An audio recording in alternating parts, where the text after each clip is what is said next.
If you want to get an ultra wide angle lens for your full frame mirrorless camera, but you have a limited budget, this Brightin Star 60mm f2.8 lens is one of the cheapest in the market. But before we start do the usual technical analysis, let's go out and shoot some photos with this lens first.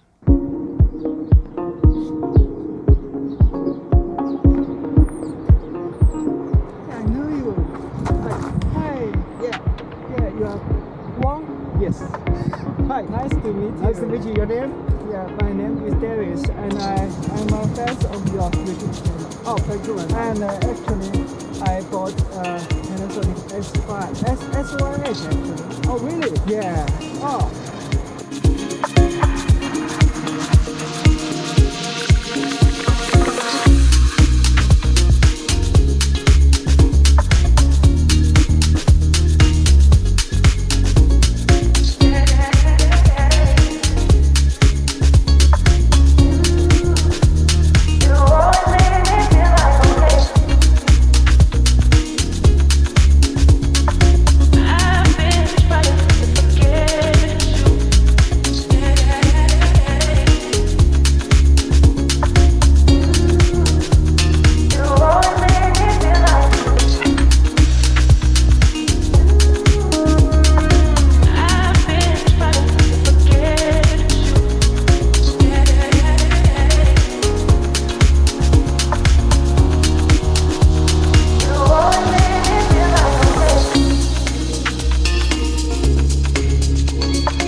Kia ora, good morning everyone, Richard Wong here, welcome back to the channel.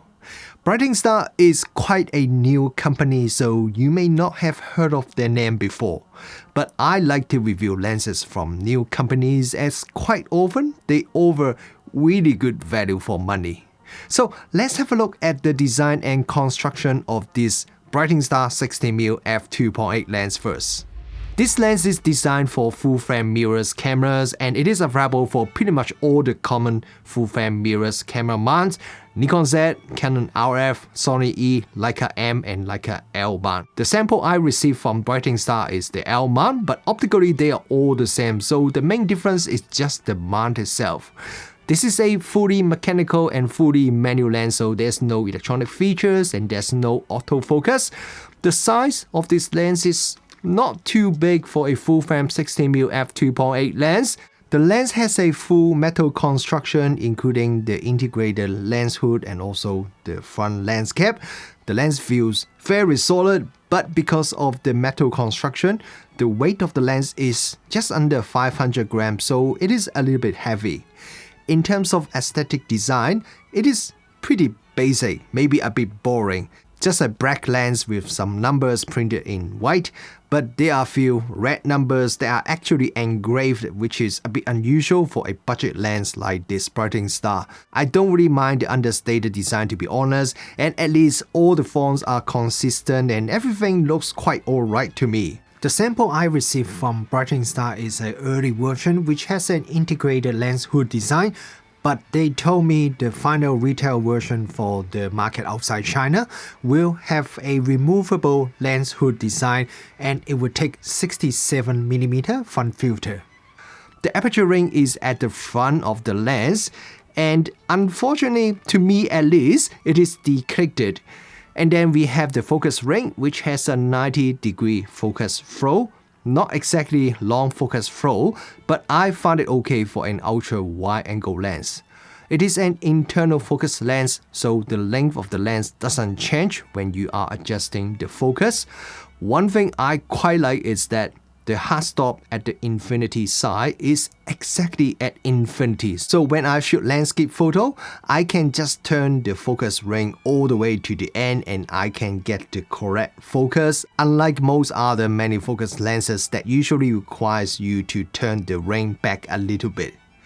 Both the focus ring and the aperture ring are slightly tighter than I prefer, but I don't really find it cause any issues when shooting with this lens, and I think some people may actually prefer that. But while I find the focus ring and the aperture ring a little bit too tight for my taste, I do find them very smooth, so it is still a pretty enjoyable experience to shoot with this lens. So overall, I found the design and build quality of this lens easily meet my expectation for a budget ultra wide angle lens. Now let's have a look at the image quality and start with the center sharpness first. If we zoom in the center and check the photo at 200% zoom, at f2.8, the center sharpness is already really good. So when I stop down the lens, there isn't much difference, and the only thing that I notice is that contrast would improve a little bit when I stop down to f4. But other than that, center sharpness is really good from f2.8 all the way to f11. After f11, center sharpness was starting to drop a little bit due to diffraction. Okay, now let's have a look at the corner. At f2.8, the corner is a bit soft, a little bit smudgy, especially at the extreme corner. It becomes much better when stopped down to around f5.6, but if you want the best corner sharpness, you need to stop down to f11. So yes, if corner sharpness is very important to you, then you need to stop down the lens quite a bit. But if you don't have anything that is really important at the very corner of the photo, then stop down just a little bit to f4 is okay. Next, let's have a look at this lens close-up shooting performance. The minimum focus distance of this 16mm lens is about 30 cm. I do not have any official maximum magnification ratio figure, but this is the photo that I shot at the minimum focus distance. This photo was shot at f2.8 and the sharpness is not too bad. When I stop down the lens to f4 or even f5.6, there really isn't much difference in terms of the sharpness, but the contrast does improve a little bit when I stop down the lens. Because this is an ultra wide angle lens, so there really isn't much chance that you can melt the background and turn the background into bokeh balls. But when you're shooting at the minimum focus distance, you can still dissolve the background a little bit. And if you look at the bokeh balls, there is a little bit of highlight near the edge of the bokeh balls. But overall, the background actually looks quite nice to me and it has a bit of character. But unless you are shooting some really close-up photo, it is just quite hard to dissolve the background with this ultra wide angle Brightin Star lens. We'll have a look at the vignetting performance next. When shooting at the maximum aperture, the lens has quite noticeable vignetting. Stop down to f4, then it becomes a lot better. From f5.6 onwards, vignetting becomes quite minor and remains pretty much the same, stop down all the way to f22. But when I say minor, you can still see a bit of vignetting. It's just, I think it probably doesn't matter when you're shooting real-world photos. Ultra wide angle lens quite often would have quite a bit of chromatic aberration, especially the transverse chromatic aberration. But when I check the photos that are shot with this Brightin Star lens, I actually don't see much chromatic aberration. Even checking some of the high contrast photos, I don't really see any noticeable color fringing at all. So yeah, I was a bit surprised, but of course that's a very good thing to have so little chromatic aberration. For distortion, let's check out some of the photos that I shot with some straight lines across the frame. Have a look at this photo. It is quite easy to see that this lens has some pretty noticeable pincushion distortion. Just look at the top edge. The distortion is quite noticeable. This is the same for some other photos that I shot with this Brightin Star lens, so try to avoid placing straight line near the edge of the frame, or you will need to do a bit of distortion correction in post-processing to minimize that.